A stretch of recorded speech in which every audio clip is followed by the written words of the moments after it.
Five. All right, cool. Well, hello, welcome to this week's episode of The Time and Place.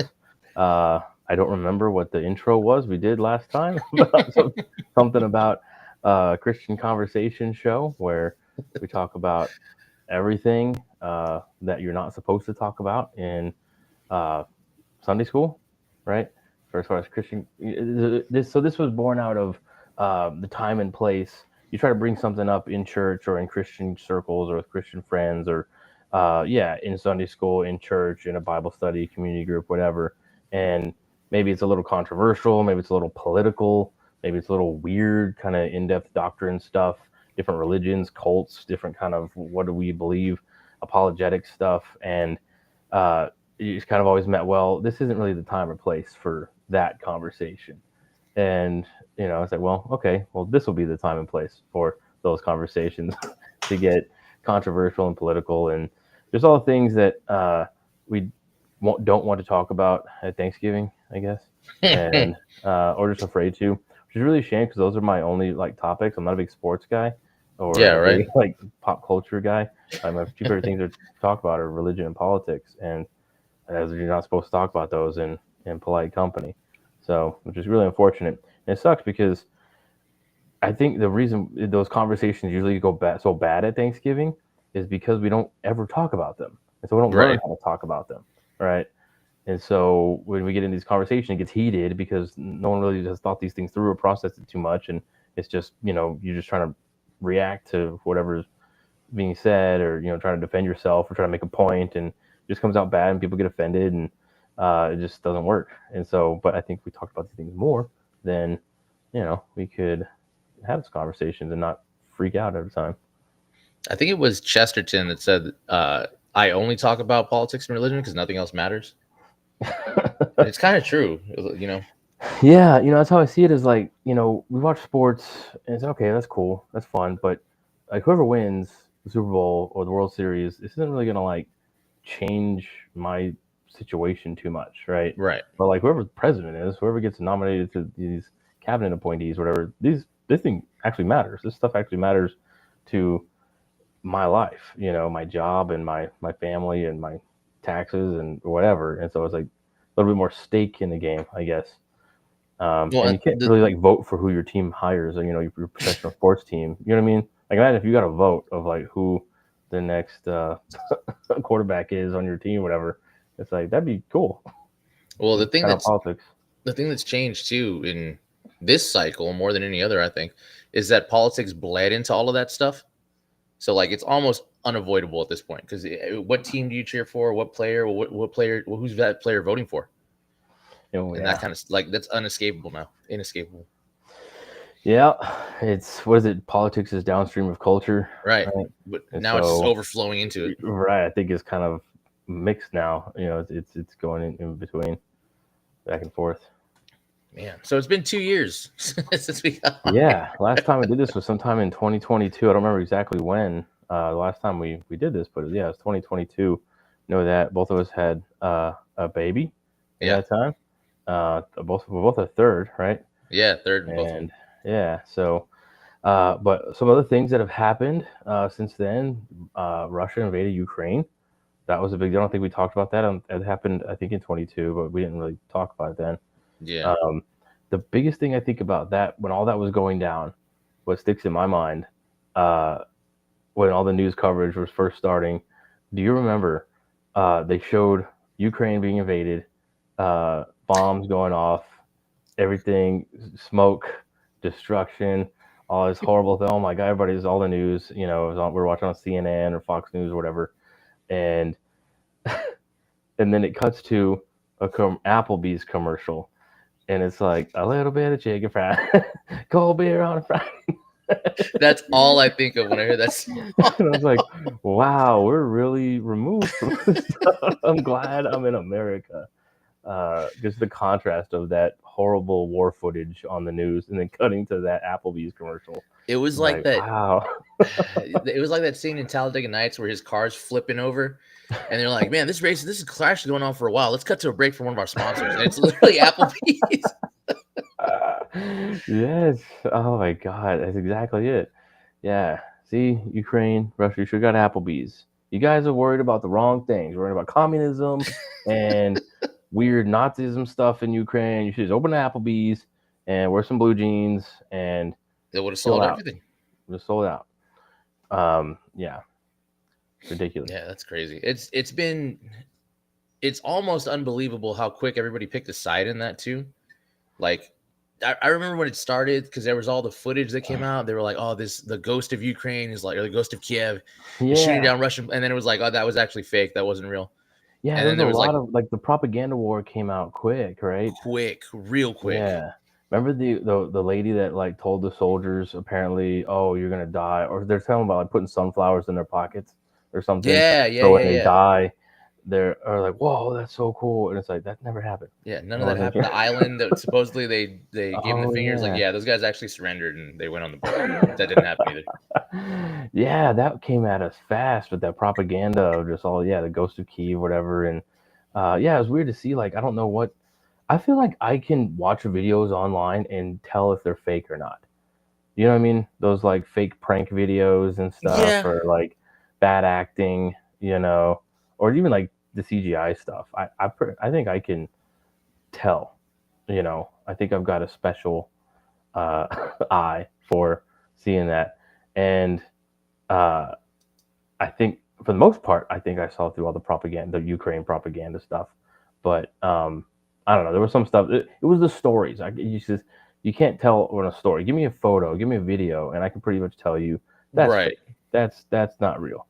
But just a story or a report or something. It's like, well, I don't know. I mean, that's what they're saying. So these false reports that were coming out and those becoming the stories, that was really what did it. Well, that was, I think, the first time too that the news was fact checked by the internet and not the other way around. Where like CNN was telling you stuff and they're reporting this, and then immediately on Instagram the feed's like, no, that was a false story. That's not real. And then it was the flip of what it used to be. Oh yeah. Well, because it's so much faster. It doesn't have to be as produced. It could just be some person who is there. Right. Like, I'm here. That didn't happen. Here's 10 pictures of whatever. And it's just like, yeah, CNN can't keep up with that kind of on the ground civilian journalism kind of stuff. And that was kind of like that was preview of what was to come with the election, but we'll get into that. Yeah, we keep going. Yeah, dude, can you imagine if Instagram was around, or even like a phone camera was around when JFK got shot? We'd know everything about it right now. We'd have seen all the shooters. All. They wouldn't have been able to get away with it. They would have said, "There he is, got him. He's under the bridge. He's in the grassy knoll." It's so crazy. Yeah, no, we could have. So then also after that, October 7th happened. Oof, that was a wild one. Those videos were super gnarly. I feel like there was no propaganda war, no. It was just so many phones and videos and pictures of and reports of what was going on. That was wild. I mean, it was just crazy, and it was footage not only coming from Israel but coming from Hamas. Claiming, look what I did, like, putting it out there, and just very proud of it. So they didn't need to have a propaganda, because it was like, yeah, we killed Jews. Yeah, we got in there. We did this. It was the escalation of like the old YouTube cartel videos.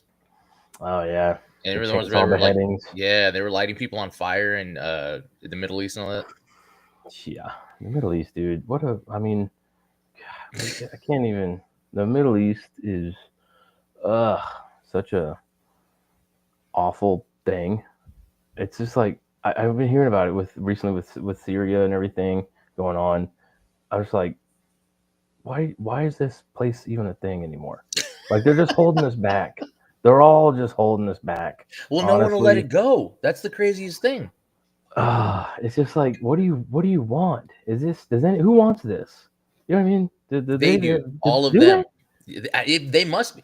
I feel like it's like the Taliban and ISIS. They want this. They do. They want just to live in caves and, like, really. There was. Have you ever seen those pictures where it's always like Iran before the revolution? Yes. And it looks like America in the 70s. Yeah. And then now it's a hellhole. It's a medieval hellhole. I mean, they know about the internet, right? They use it. They recruit with it, right? They know about Amazon and SpaceX and stuff, right? Like, isn't this cooler? You know, like that. How are you getting recruited to that from like America yeah, through the internet? Like, what are there's yeah, nothing that they have that's cooler than what's in my apartment right now. Like, we're yeah, like, oh, come hang out in this cave with all these dudes. Nah, I'm good. yeah. That's something we could talk about too. Is like what real like radicalism looks like, and Yeah. uh, what maybe even like Christian radicalism looks like, Mm. and especially in today's political climate and just the state we're in now of a swing to the right a little bit. Yeah. Well, there's only radicalism now. Yeah. So last movie I saw was Oppenheimer in theater. Did you see that? No, I didn't see it. It was cool. It was kind of like I don't know. It was kind of weird. It was kind of choppy. They do that thing in movies I don't like where like it's a bunch of flashbacks and Yeah, yeah, yeah. it's like non-linear storytelling kind of thing. And there's a way to do that. I think that like the Tarantino way where you kind of Mhm. wrap it up. You know, you have a bunch of different Right. stories going on, but they are their own stories, and you can kind of wrap it up, anthology style. You know, versus one long story. We're just going to chop it up into timeline stuff. Um, I'm not a fan of that at all in movies. I Or might have just to go like see it. They're putting it flashbacks. back in IMAX, so I might go check that out. Yeah, it was cool. I mean, yeah, it was cool to see like all the. Yeah, I was thinking about that with like communists at the time, you know, because they didn't know a lot of things. We think Right. of communism, we automatically think of Stalin and the Soviet Union and like all the horrors of communism, and uh, but like in 1930, you know, they didn't really know. It was just like a new idea, kind of. Right. And it's like, okay, well, what is this? This might be interesting, but so I don't know. Maybe you can give a little bit of slack, I guess, to people in that time. I don't know. Well, it was They the didn't know the instability too. It's always that kind of like radical change in ideology. It's attractive to people living in instability. Yeah, yeah, definitely for like Cuba Yeah. when Oh Castro came yeah. in, because it was like okay, communism or like everyone's dying in poverty and no one has any, you know. It's like all right, I mean, I guess that's better than what we have right now. And then it turns out it's not. And then it It's turns just the same into thing. fascism, authoritarianism. It always does. It's like the It French always Revolution. does. It's It always back to it, that. it, it always does because it's who decides. Right. You know what I mean? We have this idea that like everybody, oh, we only need one house, or oh, you only need this many cars, or this many whatever. And it's like, well, who decides? That's what it always comes down to. We don't all think the same, so it always comes down to who decides, and there always is somebody who decides.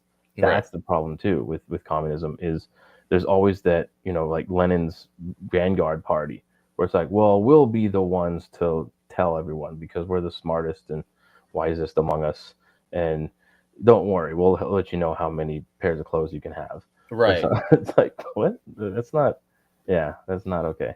That was always like that. The to each according to his needs, from each according to his ability. Yeah, Like that's and we'll decide what you need. right. We'll decide what you need and what you're capable of. Like, all right, it's Yeah, dicey. what you're capable of.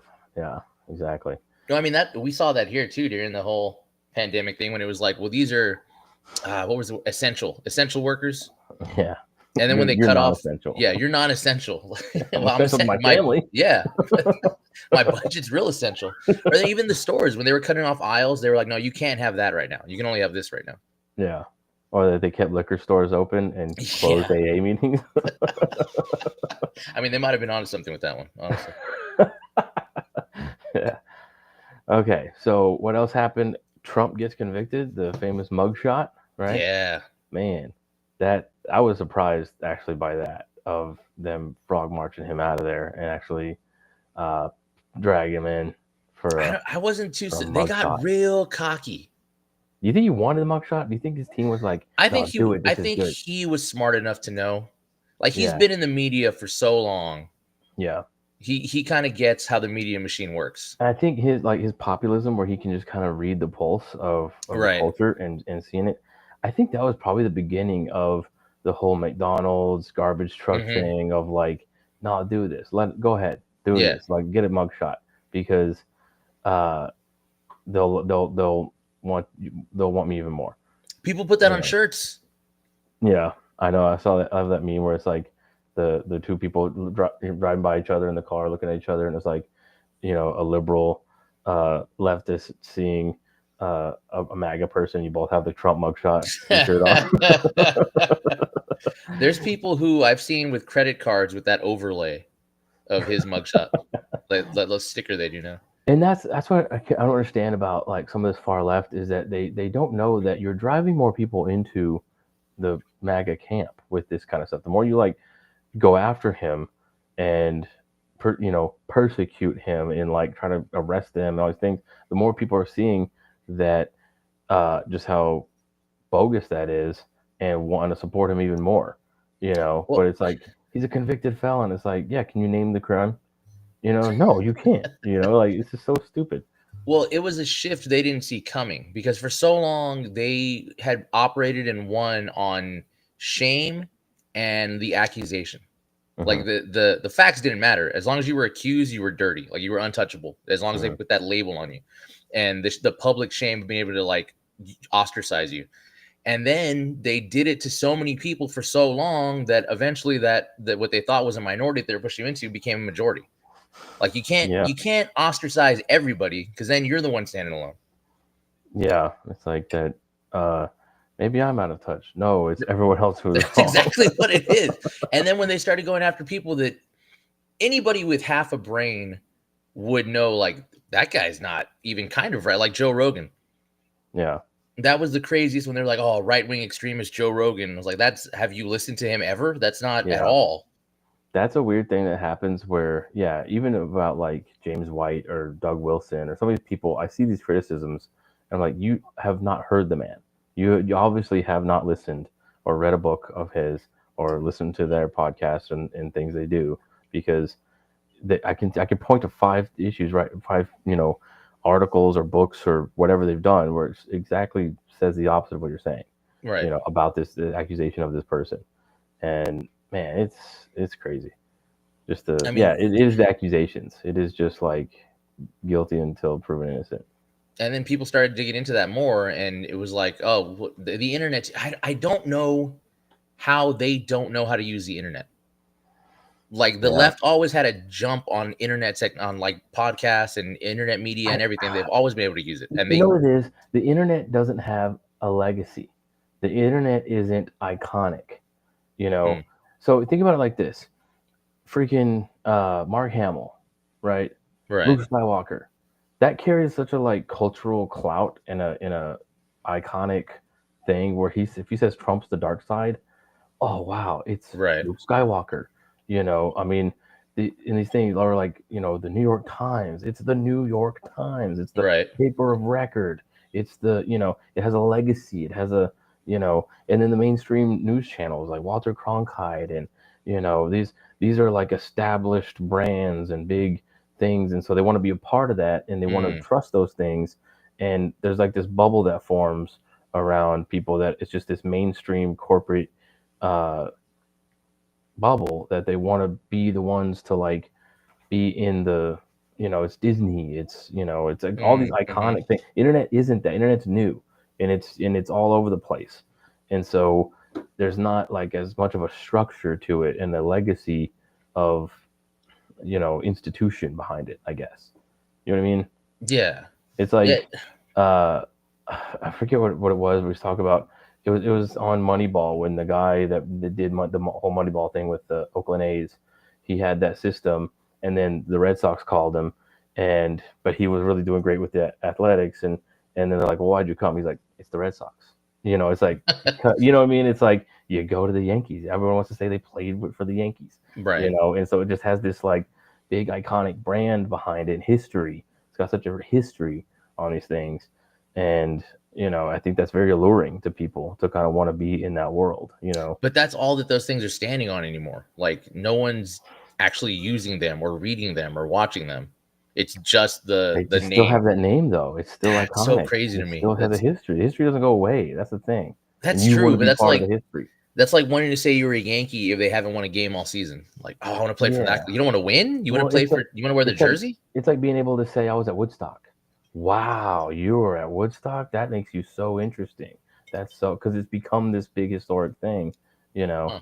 And so to be able to say I was there is like a meaningful to people in these things, and that is in these institutions and these big corporate legacy media things. And so the internet doesn't have that though. The internet is just you. That's So true. But the irony of that is that because of those big corporate media legacies, because of them wanting to cling to that, they essentially killed them. Because, yeah, like, it's like, how dare you question the New York Times? Like, well, you've been wrong all decade. You haven't yeah. gotten a thing right yet, so now it has no credibility. Well, and I think about it too. Like some of these names and things have weight to them, to where you are somewhere trying to do reporting, and you say, "I'm so and so with the New York Times. That's true. Do you have a comment?" Oh, okay. Like that's something. I don't even know who you are, but I know who that is. That And was true until Trump, essentially. He kind of yeah, killed that because I mean, especially with the podcast stuff. But I mean, we'll get to that again. That's I think he followed that. I think that was already like happening on the internet with podcasts and things, and independent media, and he saw that and just used it big time. But the left is so unwilling to, because it's these institutional things, and they just don't want to let go of, Disney and New that York all sounds Times. so crazy because your whole being a teenager, the left was always like iconoclast, like tearing down the legacy and the power and the history, and we're doing our Yeah, own thing. We're radicals, we're rebels. But now they're not. They're like fall in line, be part of the system. yeah, It's so weird to see. yeah. That really got revealed in Ukraine, with like the Republicans being the war party, and Right. now now it's the What well, a flip. you know what it is. I don't know if the left and Democrats changed so much versus the right and the Republicans have Mm, changed so drastically. that's I true. mean, it is definitely a different thing, and maybe that kind of forced the Democrat left to change or something. I That's don't know. They true. dug That their they saw man, they saw the way the Republicans were going. We're like, well, Republicans are still bad, so we're just going to got to dig be the our heels opposite. in here. Yeah, and not realizing like you're with Dick Cheney. You said he was Satan. Yeah. Like that whole shift, that whole thing. Liz and Dick Cheney going to the Democrats is like, you hate 5 minutes ago. I remember when Christian Bale played Dick Cheney in Vice, Yeah. the movie. He won an award and he got up there and he said, "I would like to thank Satan for the inspiration for this role." And everybody cheered and laughed and stuff. I mean, he was the worst person ever, and now he is totally fine and acceptable. Yeah, come on in. And it's like, this has changed. Everything is just it's gotten so crazy, man. It's so crazy. I think the biggest thing that kind of triggered that tour was like, wow, this is a new world. Is when the October 7th thing happened and everybody started to pick a side, Israel Yeah, or Hamas. It was not as clear as you would have thought it would be, because usually it was like yeah. straight, but no, it was like Republicans saying, well, should we be supporting Israel? What are they doing over there? So Hamas is peak wokeness. So Hamas is, because they're the oppressed. Right. They perfectly fit into that oppression ideology, right? And power politics with Israel, oppressing them, quote unquote. And so they're just lashing out. This is they're Right. Right. it's not evil. It's just a reaction This is to what what's happening. happens. Right. Right. These are freedom fighters, and they're not terrorists. They're freedom fighters, and they're being oppressed and all these things. And it's just crazy to see how Hamas treats its own people. To treat the Palestinian people. They're sending in pipes and uh, infrastructure things for them to install clean water systems, Mm. and they use them to make rockets. I mean, they literally did. They did. That's exactly what happened. And it's like, what are we supposed to do at this point? And you can't be oppressed and do that kind of thing. You know what I mean? Right. But they just fit into that because it's all the power narrative. There's no right and wrong. There's only power, which is crazy. Me and the kids were watching Harry Potter the other day. That's literally what Voldemort says at the end. Is there is no good and evil. There's only power. And in Darth Vader too, right? Power, the power of the dark side. It's all about like the power, and it's like, well, hang on, that's the villains say. There's only power. Yeah, There's but no none of good. that counts. That was all written by old white men and Yeah, transphobes. They didn't know I what they were think doing. I'm gonna make a statement. I think Harry Potter was the last Christian Western Civ story. Ooh, You think? I can see that. He's the chosen one. He's fighting the And ultimate Messiah, evil. the Right. Messiah, like he comes back, literally comes back to life after dying, and like saves everybody, and it's good versus evil, and he's uh, Hmm. yeah, I don't know. There might be something That might be there. because that I was think well, probably the watch Hunger like a Games Christian existed, but I story. never got into that. I don't know if that was. Dude, I can't do the teen I like know, I really can't either. sci-fi thing. I don't know. It's a young adult thing. I can't get into it. But um, anyway, so yeah, Trump convicted, mugshot. Everybody loves it. Everybody loves the mugshot. And then the debates. So that Oh, the was, debate was wild. dude, that the debates, and it's and also the before and after the debate, the presidential Right. debate. So all before, oh, Biden is doing backflips and long division in corner in private meetings. You don't see him falling up the stairs. We see him can't string a sentence together. Shaking Oh hands well, with no one. what Shane Gillis said, the human Roomba. Calling the human Roomba, That's just so good. wandering around. Yeah, I mean it's true. We see this, and it's like, and remember right before the debates, it was cheap fakes. Remember, Yes, they're saying that was the deep new fakes. one. The, Yeah. the the left mainstream media claimed cheap fakes, as in deep fake videos. But they were saying, well, these videos have been edited. Oh, they didn't show the whole thing where he was Right. actually talking to somebody behind the curtain or something, and they didn't show this, whatever. And it's like, no one believed that. It was just like this desperate attempt to try to save him. And then it's just undeniable, the debates. And I Yeah. was worried going into the debates because of no audience. And I know Trump plays to an Right. audience, Right. right? And, I was like, man, how's this going to go? And they wanted them to sit down even too. And I guess they didn't do that. If they had But sat down, he might yeah, have fallen asleep. dude, he'd just standing there with his mouth open, or just Oh my like, god. and That, you're the loser, you're the sucker. I mean, it's just horrible. It was so bad, dude. he looks. I've seen enough people go through dementia to where it's like, oh yeah, that's what that looks like. Yeah, man, it's sad. It's like elder abuse of just putting them out there. I mean, I hope I'm not doing that when I'm 80. I want to be with my grandkids, and you know what I Right. I mean, don't want to be doing anything. relaxing and. I But it's remember just when they want power so much for so long. It can't. This is the last chance to be president at 80. Okay, I'll take it. that's true. Well, it was that he was the perfect one for that because it was like it's his last chance. He needs this, and he's not even there. We can do whatever we want. Yeah. Yeah, and I think what happened, what really stuck in my head this whole election season was 2022, the midterms, and how Mhm. everybody thought this red wave was coming, Yep. and then it didn't.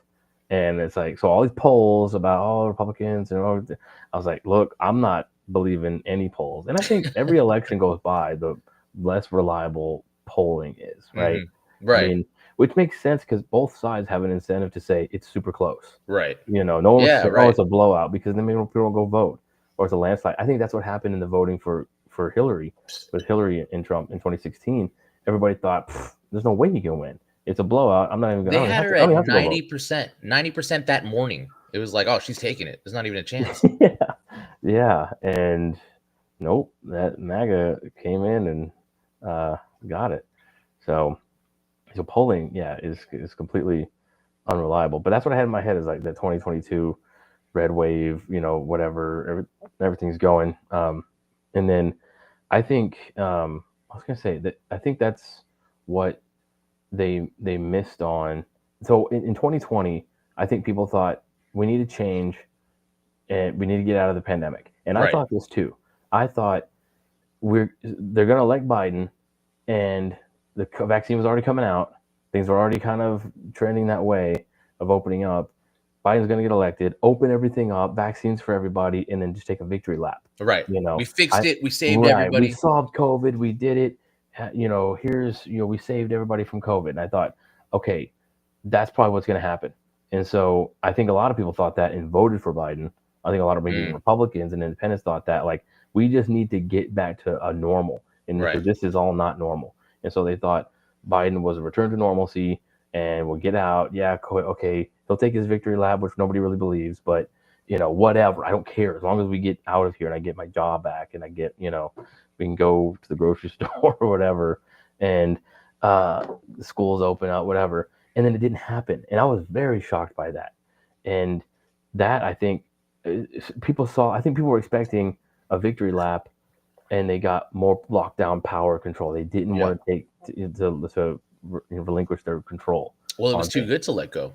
Right, and They that was controlled surprising. everything. But it's such a win to solve COVID. You know what I mean? I thought Yeah, but like doing that would be like, wow, the Democrats came in and solved COVID and everything's great now. Well, we're with them forever. But it's not. It's like, no, we still just want power and control. And it's like, right, because they're oh, not worried about the future in that way, right? We think of the future and legacy and stuff in a way of like, I'm going to do good so that in the future people look back on me and say, wow, what a good man. They yeah, think I'm going to make sure they look back on me and see what a good man, because there's going to be nothing else to look back on but me.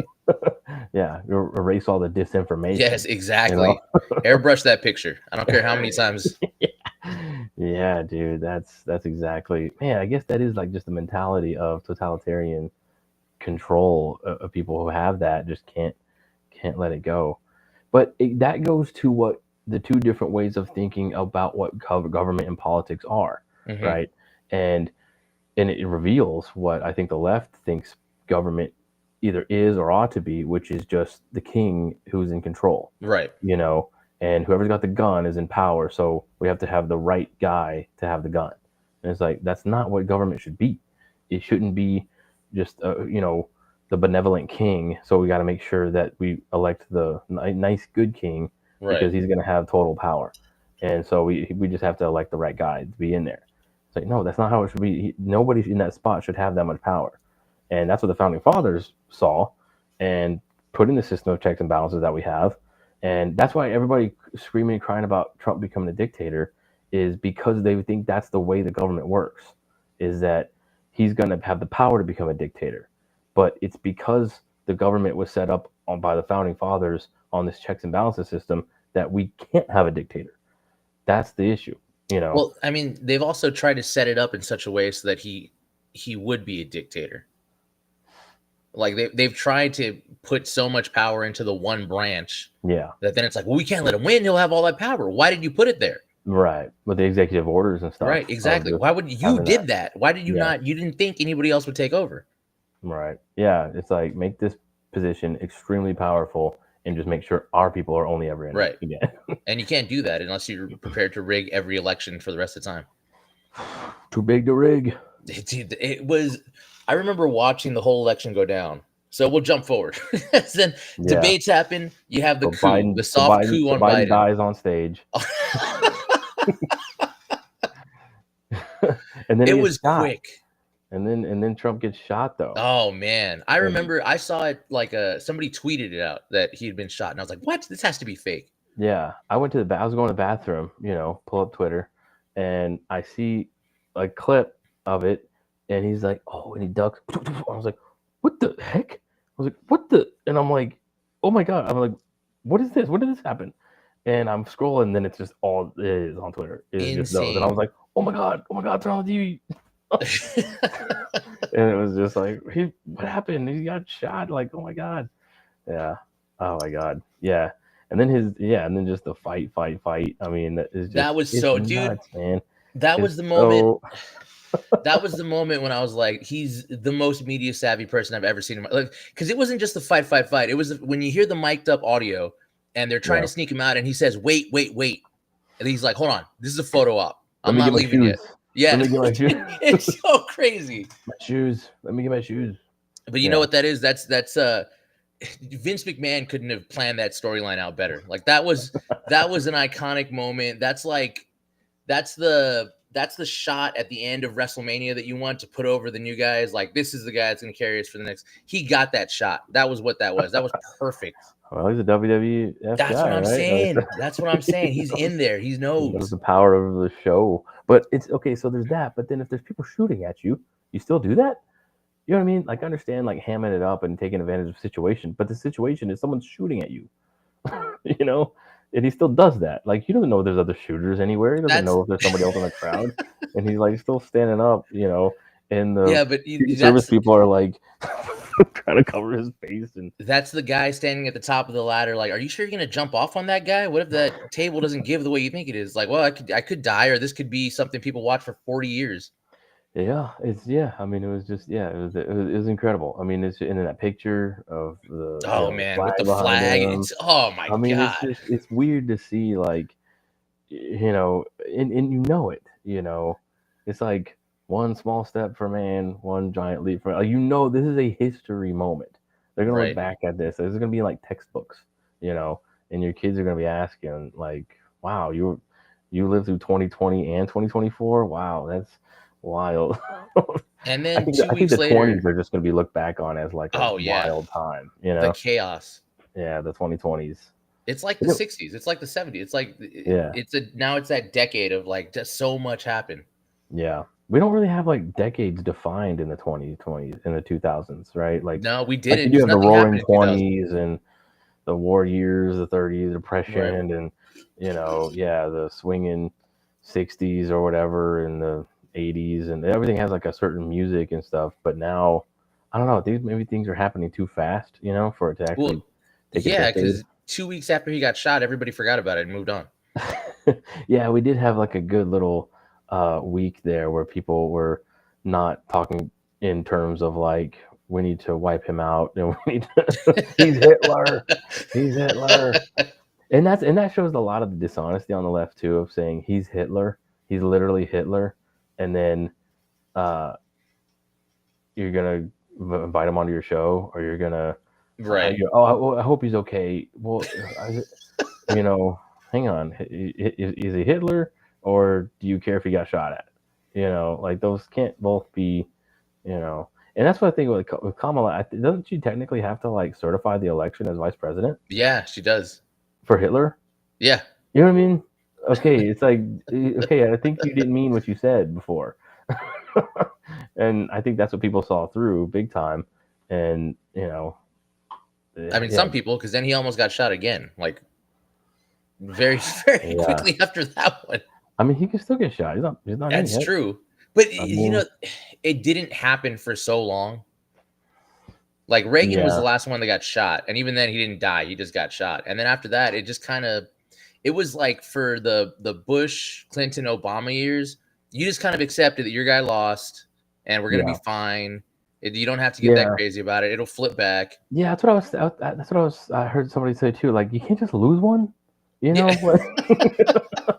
Isn't this how it goes? Like, you win some, you lose some, and this is But just no, this is the these years, like, radicalization. If you lose one, it's the end of the world. because of the power they put on the position in the presidency. Well, and not even the power that they put on it, but the power that they make you think that they put on it. Like it was that if Trump Yeah, wins, everybody's getting deported. It doesn't matter if you're for like what? That's not a thing. yeah, But people believe that's a thing. There's people talking about like trans people are going to be hunted in the streets, and it's like, what are you talking about? yeah. But it's like you have to put this fear out there because then it's like this existential threat, and but they go too far, because then it's like, okay, now you have to live in this country. Now you have to, Did you you ever know, did you ever read Tom King's Rorschach story? no. Okay, so it's No, the newer ones that came out. yeah.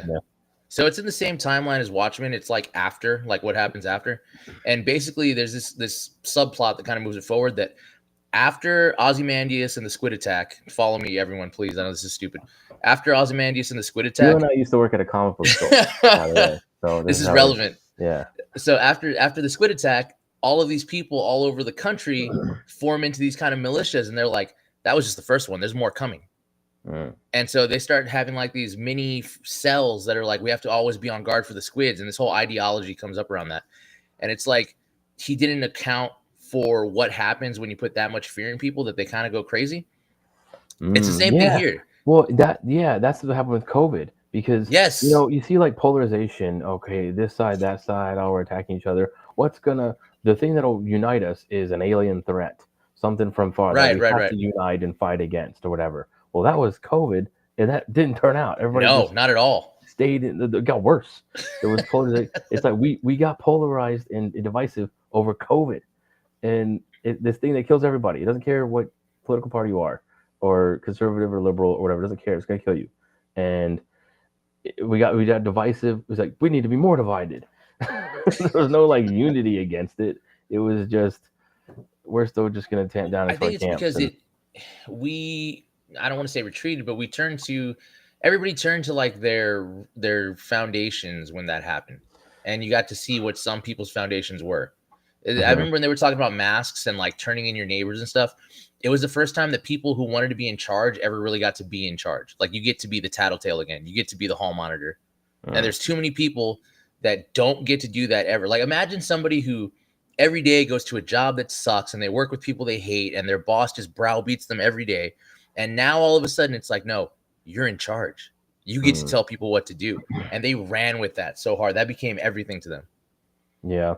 And I thought it was a brilliant play they did, because it was like, okay, wear a mask or whatever. But and you thought, okay, well, it's my life. I'll take it in my own hands. Right. I'll take my own risks. What is it to you? And then they flipped it though. They said, well, no, you're the risk. Right. If you don't do it, you're the bad person because you're getting grandma sick and everything else. And it's like, so they flipped it. It's like, whoa. So it's no longer just, there's no agency, right? Right. They're big on like bodily autonomy or whatever. Right. Then they're like, no, you're the problem. You're the risk. And so you're a bad person if you don't do what we tell you to do with these things. Well, it's the paradox of their two like biggest ideologies: radical individualism, but also radical collectivism. Like, you're your own person and you have total freedom, but also for the good of everybody else. You're collective and individual at the same time, and they can't work together. Yeah, but they're gonna make it. I really want to ask like a radical leftist or whatever what they think about personal responsibility. What does that phrase mean? Personal responsibility, because I think they see everything they do as, so the freedom they're talking about, the individual freedom, is a hedonistic freedom. Right. Freedom of speech means I can just cuss you out and do whatever I want and you can't say anything. Freedom of whatever is just to bash on things and to go overboard and crazy and just indulge. It's instead of a freedom to do the right thing, there is no right. So I'm just going to do whatever feels good and whatever I want to do. And if that means become a girl or, do whatever, I want to do, that's just that's what freedom means. Right. But it's not. That's the hedonism, just indulgence of it. But then there's also, like you said, there's this collective of, well, everything good I do would be in the benefit of everybody else. And so I have a responsibility to my fellow man to pay all these taxes or whatever, or to just like give people things, and there should be no billionaires and everybody should just be giving everything away. And so it's completely messed up ideas of freedom and responsibility. Right. It's which is crazy too, because the when you get into the freedom thing, like the one directly impacts the other. Like, they have this idea of responsibility of the future, but then also want to have abortion on demand so that there is no future. Like, what are we doing? Which one is it? Is there a future? Is there not a future? Should I care? Should I not care? What's the point? There's no future. It's climate change. We're all about to die in 5 years. Exactly. So what are we doing? Yeah, you're responsible for bringing a person to this world. It's terrible. Yeah, you're bringing another eater. Yeah. So Trump gets shot. He's a hero. Everybody he's gonna win. Oh, that was it. So he's gonna win. It's over. Because that was when Biden was still the opponent, right? Yeah. Yes, he was. And so then the Democrats are panicking, and they're like, "Oh no, he just won the election." And after the debate, and after Trump gets shot, it's like, it's over. It's just over. The guy, that's it. And so then they switched to Kamala, and then I remember all the Republicans and the right were excited. They're like, "Oh yeah, she's worse than him. She sucks." And I was like, "Hang on." I remember thinking, "Hang on. Do not underestimate the mainstream media's ability to spin her up into a viable candidate." And did they? Yeah, and it is crazy how much water all the mainstream media carried for her, of just like bringing her up as, and they used to hate her. Everybody hated her. She was the most unliked Democrat senator. Everybody hated her until she was their only hope, and then it's just like, well, she's wonderful. She's wine mom, or she's crazy. Joy. That was joy. All the insane cackling. That's joy. See, that's the spin. Everybody sees her laughing awkwardly, right, and thinks, "Wow, this is really cringe." This is weird. And it's like, "Oh, she's so joyful." And you wouldn't understand. Back. Yeah, and then I remember seeing people like, "How did she lose? She had a flawless campaign. She had Beyonce. She had Oprah. She had," and it's like, people don't care about that anymore. People really don't care about your celebrity endorsements. Well, I think it's not even that they don't care. It's that it's almost like we're anti-celebrity. now. It's almost reversed, like they're a hindrance. Well, especially now with they're all raping kids and stuff, and everything's Yeah, coming out with dude. Oh that. my There's god. like this big Pandora's box opening of Hollywood and you know A-listers. This isn't just like some producer you never heard of or something. This is like A-lister, P Diddy, Jay-Z, people being incredibly accused of these things, and man, yeah. And then some of the videos and stuff, like especially like Justin Bieber and just his whole Oh, him spiral getting out of grabbed things. by everybody. Yes, and it's just you see all these things in Hollywood, and that's how it used to be in old Hollywood with Marilyn Monroe and stuff. They used to have like beds in the Yeah. producers' offices and stuff, and like the casting couch. I mean, that was a real thing, and apparently it still is. It never went away. I mean, it's weird. It just got to be hidden better or something, or everybody's just staying silent for their own success. Well, I think part of it too. this sounds this sounds dumb, but I swear this has to be true. When you're putting out like great movies, everybody kind of just like looks the other way. It's one of those things where it's like, yeah, he sucks and we hate him, but also that movie made a ton of money. Everybody went to go see that. But that's Yeah. not happening anymore. Like Beyonce put out that country album and everyone all of a sudden is like, hey, your husband might have been like sexually assaulting people. Because that album was not good. Yeah.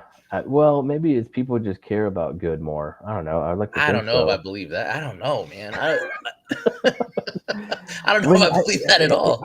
I think the entertainment world has become so saturated though. There's like a million things to watch. You That's got to be true. good. You know, Oh like yeah. there's everything on Netflix, and there's so many shows. There's never been more options in music, in anything, right? With Spotify and all these streaming that you can listen to literally anything you want. You don't Right. have to like buy a CD because it's hot and popular or whatever.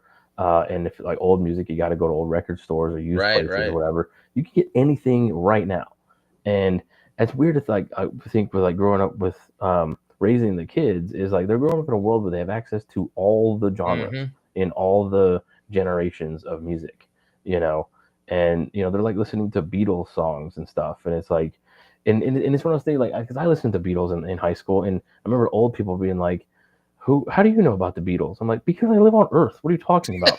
Like, it's because they're the Beatles. I mean, I can still find this stuff. I can still buy it, and then it's that way times 11 now. With you can just listen to anything. So when you come out with something, it's got to be good because people can listen to. They have just as much access to the White Album as they do to Beyonce's new country album. You Yeah. know what I mean? And they It's true. got Yeah. those Yeah. options, and it's like you got to be freaking good, I think, to catch on. I don't know, but And there's a lot of popular crap that does suck, yeah, and but it used to there's you a used to cultural have thing. you used to have to suffer through it. That's the thing. Like you don't anymore. Yeah, and maybe is there any rebellion anymore? Like when disco came out, the punks rebelled and they became Yeah. like a countercultural thing of like what's popular, but there's nothing is popular or not. Or maybe it's like stuff's not popular for long enough for there to be a counter to it. I No, guess. it's more like it's almost generational. I don't know. The rebellion now is like, oh, I don't use TikTok. Yeah, It's that's me. I don't use TikTok. I you don't don't have need to, TikTok. honestly. I don't have It's TikTok. You know what I'm doing? I'm stopping here. Uh, we've gone far enough. I got the Facebook, I got the Instagram, I got the Twitter. And it's like I'm not getting the next thing. Well, it's gonna be It's like gone some people anyway who in January. It doesn't matter. just people who like have never had a social media account. They just have like an email, Yeah, yeah. and it's like, whoa, you just like, yeah, I'm not going on to the next. It's like being on a train. It's like I'm getting off here. I'm not. You're going TikTok. I'm just gonna stay here. I'm not gonna go any It's. further. I mean, do you interact with people who have TikTok like in life at all? That are on it? No. Yeah. I know you with the kids. Dude, you can Yeah. tell. Like it's never been such a stark difference between even, there's a kid who's 19 and a kid who's 16. And the kid who's 16, it's like, oh, you've only been on TikTok your whole life. It's like you That's can wild. tell. It's stark. That's crazy. Yeah. Oh, yeah, I'm getting off. I'm stopping here. I'll do the Instagram too, but I'm not gonna do the next thing. I'm just getting off. It's like people who never had like a DVD, Oh, to that's get crazy. tapes or something. That's insane. It's like, wow, you just got off the technology train, didn't you? You just didn't go on to the next thing. But I mean, what else? At some point, it's like why bother? Like, what is it doing even? Yeah, well, TikTok just seems gay to me. Let me It's tell just you, so it like, mostly is. yeah, it's just so like, I don't know. It just seems everybody's dancing and just kind of, it's Well, the just an thing that's weird attention is that thing. And it's turning into Instagram now because it's like, oh, now you can post pictures and now you can post longer videos and now it's like, well, there's like 9 apps that do that. Why don't we have another one yeah, we already have that. that already exists? It's that repackaging and selling it to you over Yeah, and over as something new. So yeah, it's it's like the just kids, 15-year-olds wearing Jinkos again. It's it's like I like thought we already did that. that's like bell bottoms or whatever. Yeah, Like that's true. the flare jeans when we were Yeah, younger kind of came back or whatever. That '70s show brought all like the '70s they really did. Ashton clothes Kutcher and stuff ruined a a little bit. generation. Yeah, the puka shells and Oh, the you puka know, shells. That was it a just good look. cycles. It just goes around. Yeah, I It see really people wearing like baggy clothes, and I'm like, oh, that's weird. This is like no. Now they're trying to defend like the Ed Hardy and the tap out and the really yeah, they're trying to bring those the back douche too. clothes, Yes, dude. man. There was Wow. one who I was talking to one of the kids and they were like, "Oh, you know who my number one artist was?" And I was like, "Who?" It said Nickelback, and I was like, "What? What do you mean? Nickelback's a joke. Nickelback's a Not anymore. The irony is dead. Everything wow. is valid." But you know Wow. what? That kind of talks to what you were talking about because we existed in the cultural context where, like, if you listen to Nickelback, you suck. And they don't have that anymore because, like, nobody's making jokes about Nickelback on TV that they're watching because they're not watching Mm, TV. That's not a thing. yeah. Hmm. That's interesting. It's totally different. So they spun up Kamala. She became a Polished her hit. up and put her out there. Polished her up. Got her out there. And man, I was kind of worried a little I bit. was sweating it. I really because the spin hit hard from Yeah. every angle. Yeah, just the dishonesty. I mean, everybody knew it. Everybody knew she sucked and nobody liked her. But then all of a sudden, she's great. She's wonderful. Hmm It's amazing. And the election, I That was, night was, yeah. I kept hearing over and over again that Trump couldn't win without yeah, uh, Pennsylvania. And so, like, all these states are coming in. Everybody's getting all like, wow, yeah, it's it. It's going red. It's going red. I'm like, until I see Pennsylvania, I'm not calling anything. I'm not, whatever. I don't believe anything until I see that. And I saw it. And I was like, oh my God. I was Amazing. at work on my phone like every 5 minutes trying to get updates. I was looking at Babylon B, getting updates from them in real time. My wife was at home watching. I think Charlie Kirk had a live stream. Daily Wire had a live stream. So we had Yeah. alternating those going, and then you would get the other updates from like people on CNN or whatever every now and then. But it was nerve wracking. It really was trying to follow with what was going to happen, and then it just started to like, wait, he got which one, and then which Yeah. one too, and Yeah. it was the political ass kicking of the century, maybe. Remember they said, like, well, what counties did Kamala do better than Biden? It was none. Yeah, Like, what? no. Holy crap. Not only That's that, crazy. how many million less votes? It was Yeah. like I mean, yeah. 21 million less votes that she got than he got. Yeah, and I'm glad he won the popular vote too, because that Oh takes yeah, well he away any needed of it. the like election.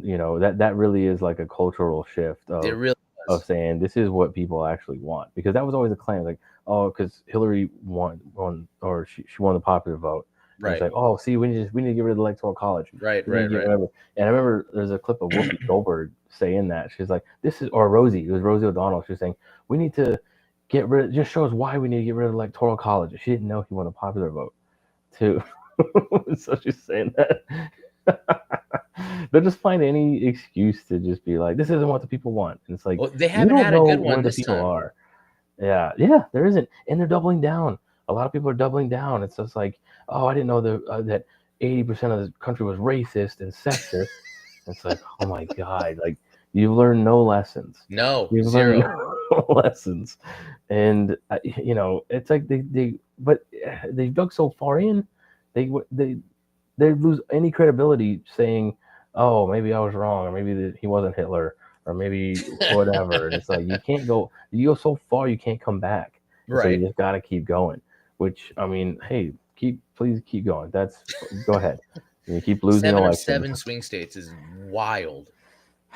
Yeah, dude, and it's very optimistic with that.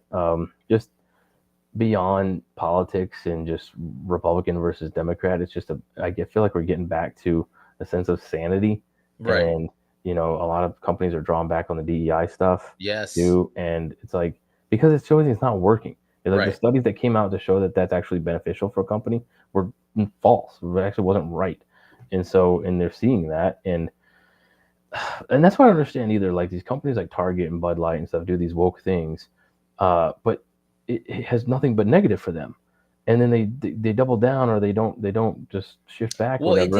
it didn't used to. That was another internet switch because it used to be if they went woke or whatever you used to call it back in the day, progressive, like everybody who was conservative would quietly complain but not do anything.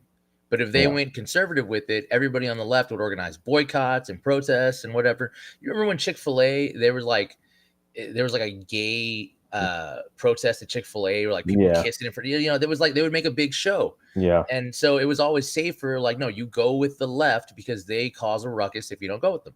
But then mm, this cycle was the switch where it was like, oh, we're just not going to go to Target. If they yeah, don't like us, we're just not going to go. And that hurt them. That's when they were like, okay, this is not. I went to Target for the first time again this year from after yeah, that thing. And I remember it was during June, and all of the extravagant decorations were one shelf. Like yeah. they pulled back hard. Well, and it's weird that they would appeal to that for a minority group is as like the main driver of their sales. But the thing is, it's not the minority group. It's not the gay and trans people that they're appealing to. It's all the woke liberal white women who want to Right. be allies. There's a Right. lot more of them than there are of the actual minority. And Right. so that's who they're appealing to. And that's actually who's driving all the wokeness is not Yeah, actually this oddly enough. minority groups. It's the advocates of the minority groups and wanting to not be oppressors or whatever. So Well, I think part of it too. I had this discussion with somebody at work recently because we were talking about end time stuff because it comes up from time to time, and I made a comment about how I think she said something about how everything's worse than it used to be, and I said, well, here maybe a little bit, but you're not taking the 1,000-foot view. But I said, but yeah, a bigger part of that is everything's worse here because for 100 years we decided we were going to leave anyway, so we didn't bother to get involved. We just kind of checked out. And I think yeah. that was a switch this time. And I don't know if it's because of uh, internet Christian influence, if it's because of like the kind of new reform movement that was going on. But Christians were like, hey, we actually have to do something. So then they Yeah, started to, and it was, we're not going to spend yeah, money. And we have 8 kids. So we spend a lot of yeah, money. So maybe we'll spend it somewhere else. right. Yeah, so from like the 50s ish to like the early 2000s or even to the last decade or so, we've been in this lifeboat mentality as Christians, Yeah. as far as, well, Jesus is coming back any second, so just tell as many people as you can about Jesus and get them in the boat. Don't ever think future. Don't ever think legacy. Don't ever think long term. Uh, just what, hand over business, hand over government, hand over education, hand over everything else because we're all about to be raptured right now. And so just don't fight any cultural wars. Don't do anything to try and conserve anything. Don't try and redeem anything for Christ. Uh, just get as many people to repeat after you this prayer, and just get them in, and then go on to the next person. It's this multi-level marketing thing of Yeah. and because we're about to be raptured any second, and you don't know. So, and it's probably going to happen soon. So, make it happen. And there was no long term thinking. And here we are, long term later now. And yeah, things have gone to the pagans. And we're like, wow, I guess we ought to do something. Yeah. Yeah. And I guess it might be a little while before we get raptured. So, I want my grandkids to be Christians. That's such a weird switch where I don't know, it didn't seem like it used to matter, like we Yeah. grew up in the time where like you didn't listen to secular music and you didn't watch these movies, and that didn't matter. Like they still made a ton of money, so what difference does it make? But for Yeah. some reason now it actually mattered, like for us to pull money away from places. I don't know what that switch was. I don't know if like there's the Christian nationalism resurgence where people are like, you know what, maybe there was something to this Christianity after all, and we shouldn't have abandoned it. And like, even if they're Yeah. not all the way in, they're in enough to be like, that's bad. We should jump on with them. Well, that's why we talk about like the Reformation, the New Revolution, or whatever. And what it's going to be like is just Christian perseverance and just be normal. Just be normal. Like that's kind of all you had to do, like just be the Christian normal. Go to church, raise your kids, read the Bible in your home, like disciple your family, like and just the normal Christian things that Christian families do. Get married, have kids, get a job, do something, create something, build it, and try to pass it down to your kids, and that is discipleship and leading them to the Lord, and it's that's normal. It doesn't have to be this weird like revolutionary thing because we're gonna go at this steady pace, and the woke, crazy, antichrist pagan are just gonna woke themselves off a cliff, you know.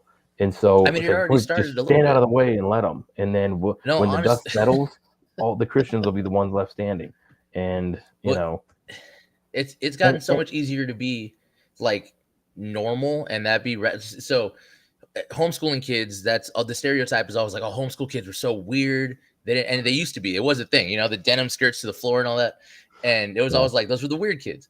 And yeah, so when I've talked to people at work now, and they're like, oh, are your kids they're in school but they're homeschooled, and they're like, oh well, what if they want to try school later? And I'm like, no, they're fine. They don't need to. And they're like, well, they're gonna be weird. And it's like weird as opposed to what? You guys who don't know what gender you are and can't talk to anybody because you have social anxiety. Like I think they'll be okay.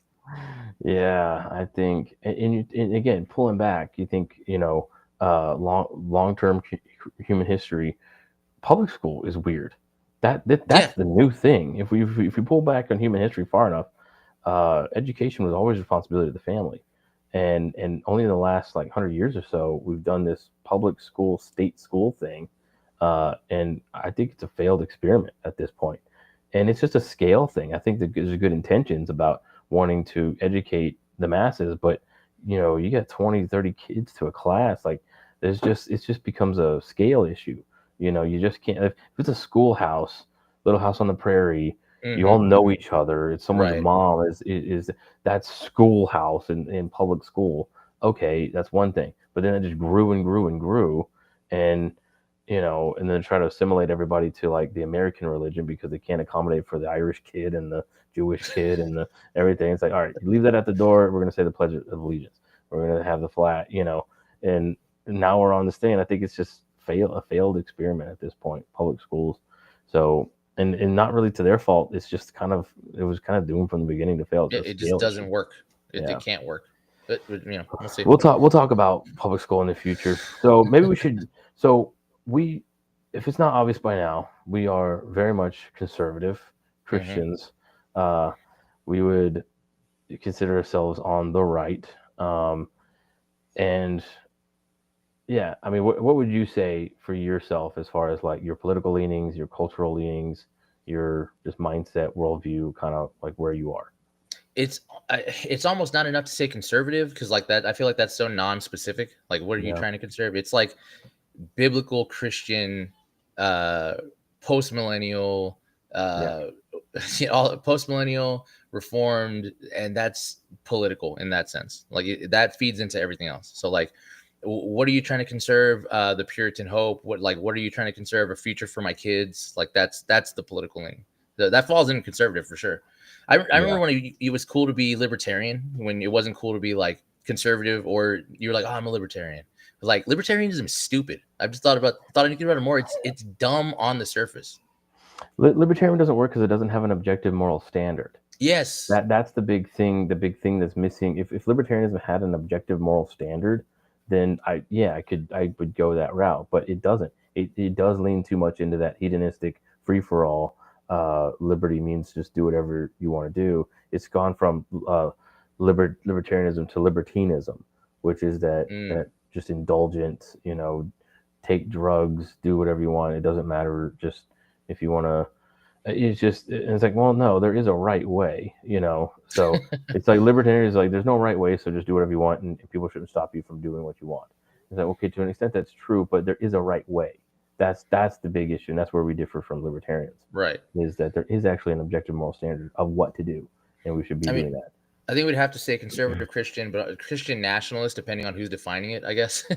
But I mean, if anyone's defining it, I prefer the term Christ supremacist. I like that. Christo-fascist.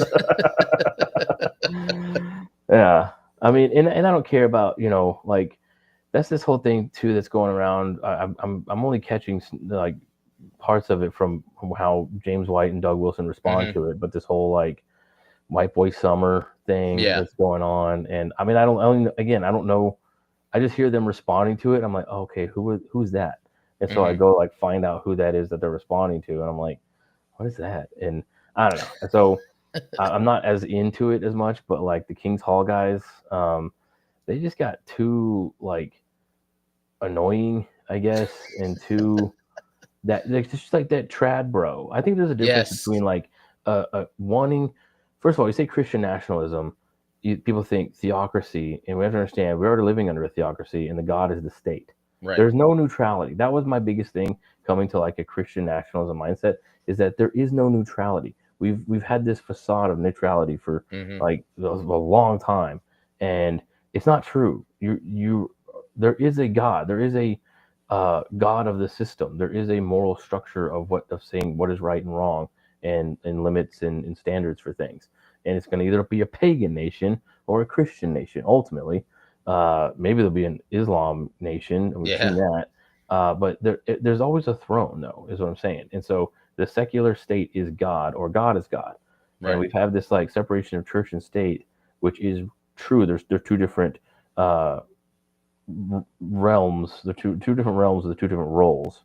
But separation of Christianity or separation of church and state doesn't mean separation of God and state.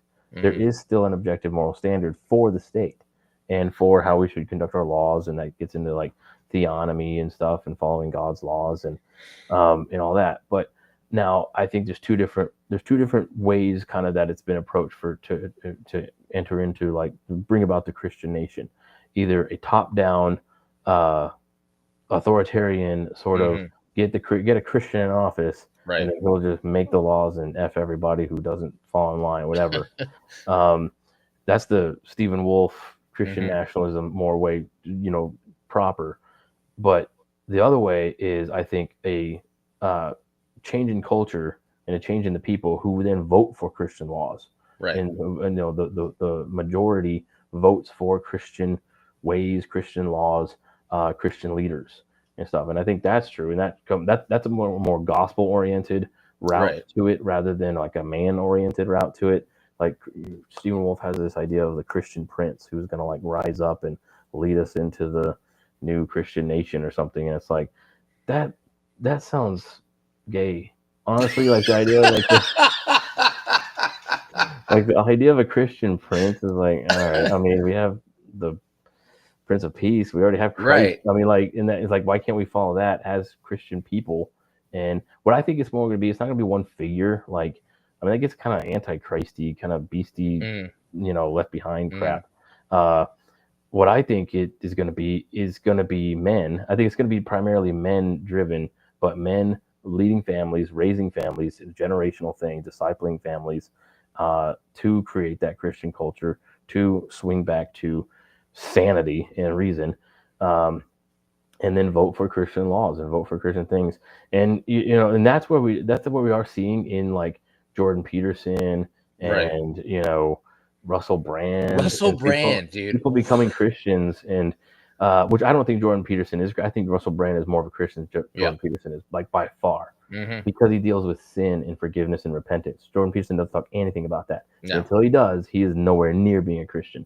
And I worry about people following him and thinking they are Christian because they've prescribed to his 12 rules or to his view on Genesis and Exodus and all these things. I just bought his book, We Who Wrestle with God, and I can't wait to be annoyed by reading through it.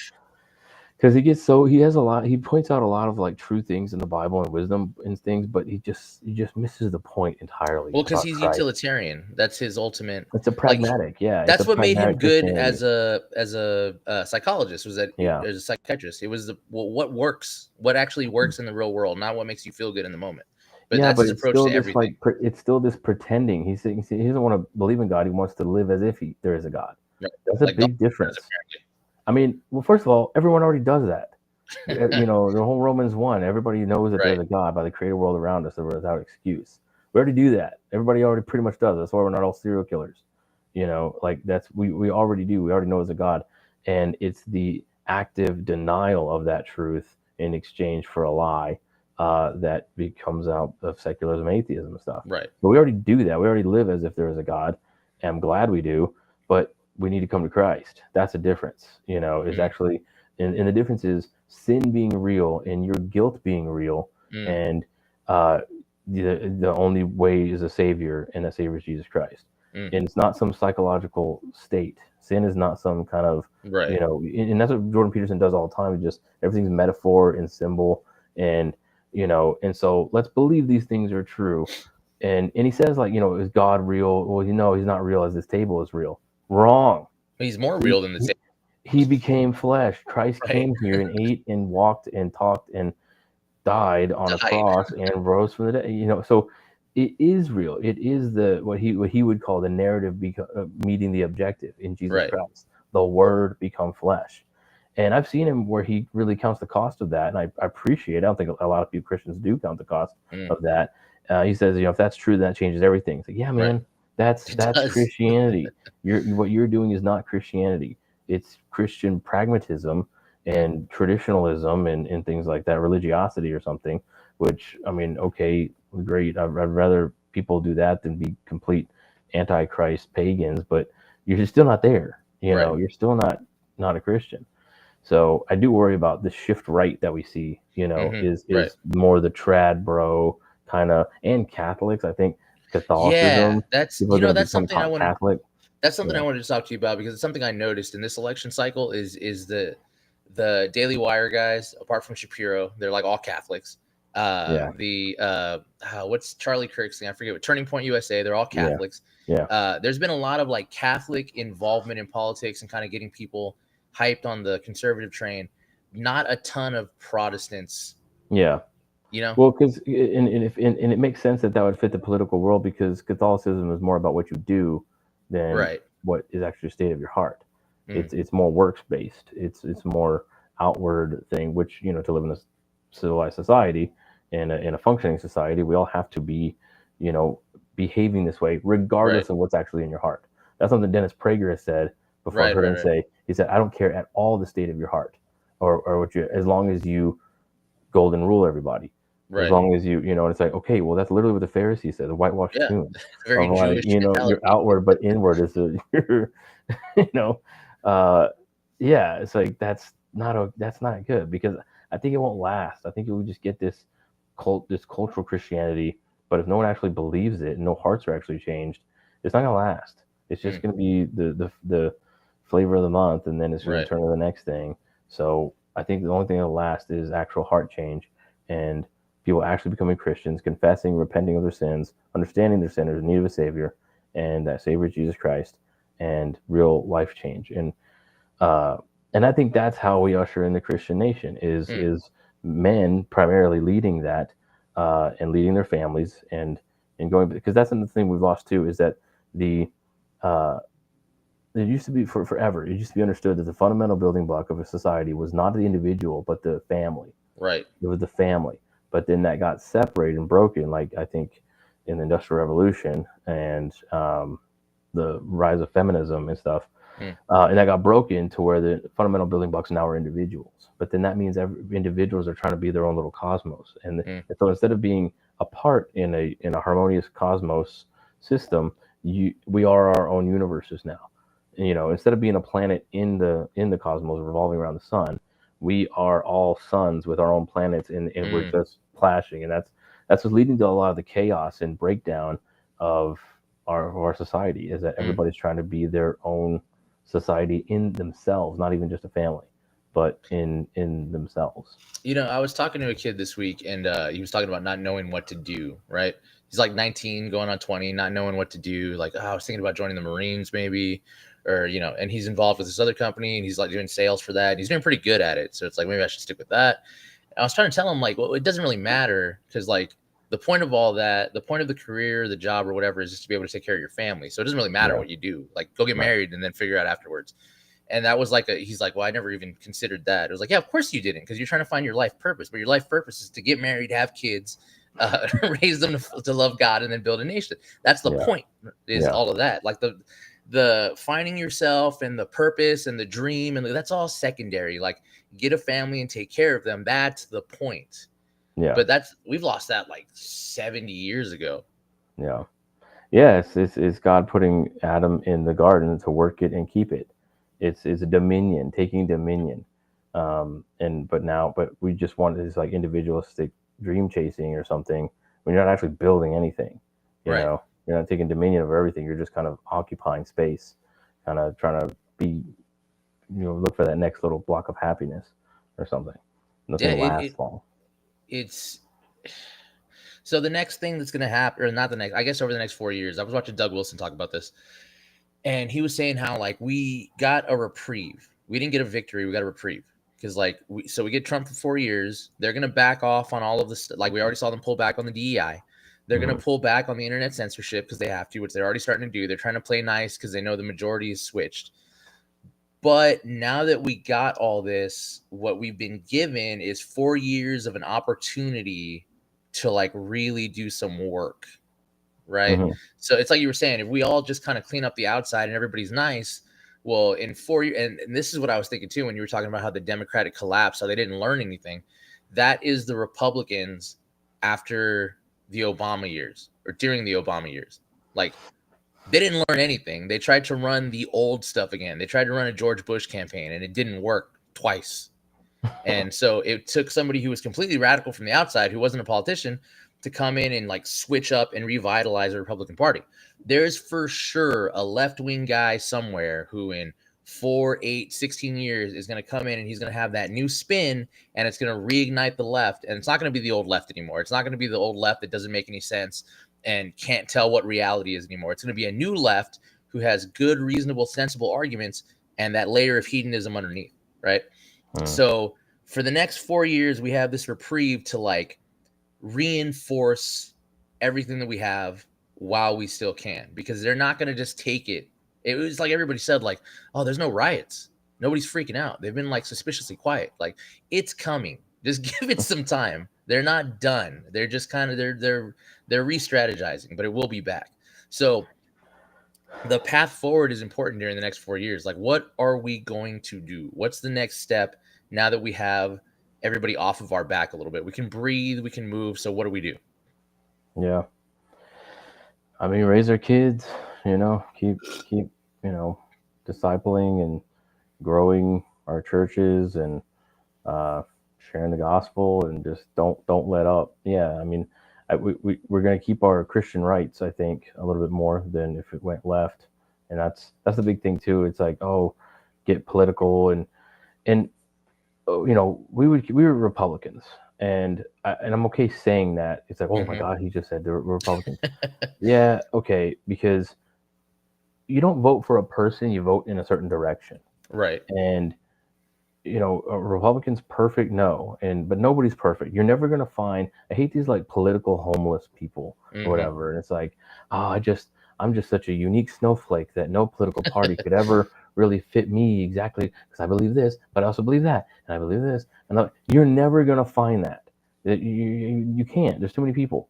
So you're gonna find in the two-party system we have actually works, because if we had more coalition governments like Israel or other European nations, in America, we would actually get communist parties that we would have to take legitimately. We would actually get Nazi parties that we'd have to take legitimately, and that's scary, Whereas now they kind of have to fit in a mold, and just kind of go somewhere if they want their vote to mean anything.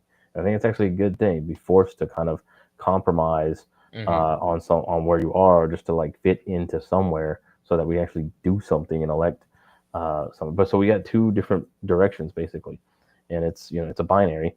And I think the right is where Christians will keep more of the cover fire, of things, and keep some rights. And so it's like, all right, well, I'm going that way.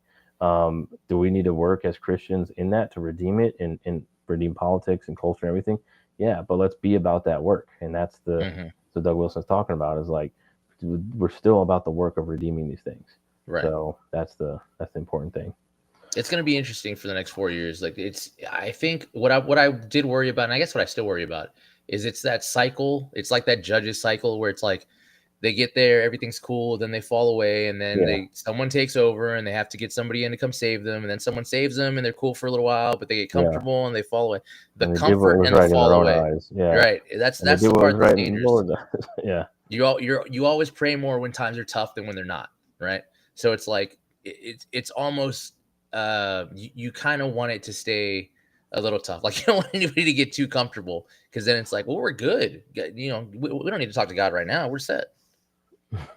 Well, I think being normal is kind of hard, especially being like a one income family in a two income world. Oh God, Wanting our wives to stay home with you, that's hard. I mean, it is it's real hard. uncomfortable. And so, I mean, it is a challenge, and having kids is a challenge, and raising them to be Christians is a challenge. It's not automatic. Children are a Right, blessing, but right, not automatically. You have to teach them and train them, because they can just, yeah, they're born pagans, and so we got to right. Christianize them and civilize them. So that's hard work to do, but that's the work that'll last. That's the work of meaning. Mm. Um, and I think that's where we gotta be. And as long as we do that, it won't be easy. It's not easy. So, but it is normal and the right way to go. So there you go. It'll stay hard. Don't worry. Yeah, I mean, we got to get more people into that life too, though. I think there's still too much of the. I was watching this really interesting swing happen lately, where people are kind of. I guess they're looking at the kind of right wing people, and they're like, "Hey, why aren't those people married and have kids? Like, what's going on?" And it's kind of like this limit to the hyper masculinity or the red pill, the bro, the trad bro stuff. It's like it looks real ineffective on the surface because they're not actually doing anything. Hmm. Which that's been kind of like encouraging to see, where more people are like, wait, shouldn't we be getting married and having kids? Like, why are we not doing that? Or why are we not encouraging that? Why are we talking about money and status and not like family? Because it is true that it's hard. Mm, We've created a culture where you're not rewarded for pursuing those things. In fact, you're punished. Medical stuff is expensive. To mm, have a baby, to have kids is expensive, and we have created, and that's why I like JD Vance coming in, because he seems to be very on that of like, let's make it easier for people to have families. mm. Let's make it easier for people to homeschool their kids, or to have a one income house or household, or it is hard. I mean, things are more expensive, and it just is hard. I remember like talking to somebody at work, and they're talking about like they went to Disneyland, and they got this new car and stuff. I'm like, we have the same job. Why is that like, what's going on? I don't think I'm that bad with money. And then he said something about his like wife, like is a working or something. I was like, oh, you have two of my incomes. I was like, okay, yeah, that would help. That would be a lot better. But that's just the world we've created, as a two income world. And so to try and keep your wife at home, and raise the kids and educate them, and go back to, I think, how we got more God intended, is hard. Our culture is not set up for that. So that's my hope for the next 4 years, is that stuff like that changes. We do become more family oriented, and make it easier for all the Christian men to lead their families, and uh, you know disciple, and do all that stuff. You So know what's funny is I had kind of the same conversation, but in the other way, where somebody asked me before, like, "Hey, so and so who's in like the same position as me, they were talking about how they can barely afford to pay for anything, but you guys make the same money and you have 3 kids. So how are you like not?" And I was like, I don't know. I don't know what they're spending their money on, because they should be. If I didn't have 3 kids, I'd be set. I don't know what they're doing. It doesn't make any sense. yeah, yeah, that is something I think is to be optimistic about of the next 4 years. We've got a reprieve. That's true. We've got a reprieve, and we got to use it. And hopefully, this podcast can help give advice. And as much as we know, we're figuring it out ourselves, and reading and learning, and hopefully that'll be it. But yeah, this is where we can talk about cultural things, and political things, and controversial things. We'll be digging into doctrinal things: Calvinism, eschatology, postmillennial, creation versus evolution, government stuff. I mean, just all the things. There's nothing off topic, basically. So in the past, we've talked to a Wiccan before. when we used to do this podcast, we talked to a queer theology person. We had people come on and like actually have a debate and discuss these things with them. We want to do more of that. Different religions, Mormonism, Jehovah's Witness, atheists. I mean, we're gonna mix it all up. And this is Deconstructionists. this is the time and place for all of those things. So nothing off limits, nothing off topic, nothing restricted. So that's the plan going forward. Hopefully we can do that. Hopefully there probably won't be as long. We'll be more topic or issue focused going forward. They probably won't be this long. This is more of a welcome back. Here's where we've been, what's going on, and just kind of a state of things, like you said, like the current state and what's going on, where we are with things. We're conservative, Christians, reformed, post-millennial, creationist. I mean, this is where we are, and so yeah, we want to interact with people too. So if you're hearing this and want to reach out to us, you can, or we do the live stream, and then you can just comment and we set something up. If you want to tell us why we're idiots, go ahead. Let's get into it. Definitely open to anything like that. But yeah, any other kind of notes or anything going forward, or just as far as like we're back, back, baby. We're so back. We're so back.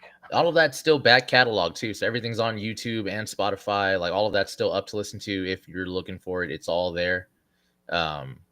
Yeah, it is crazy. We've been fortunate, blessed enough to talk to a lot of different people from a lot of different walks of life by just saying like, hey, do you want to talk? That'd be cool. Yeah, really good conversations, and they want to get their stuff out there too, so they talk to us. And then we interviewed Doug Wilson about one of his books too. I don't know how that happened, but yeah, we were talking to him. So it's the power of emailing a secretary. Yeah, so hopefully more of that can happen too, and just kind of discussing just the state of Christianity and everything that's going on. But we'll see where it goes going forward. We'll be here to talk about it. But as for now, that's the end of this week. Like, subscribe, follow, share it, blast it out. If you think someone will like it, if you think someone will hate it, shoot, let them hear it too. We'll take that too. All of it's good. But for now, this has been the time and the place. We'll see you guys next week.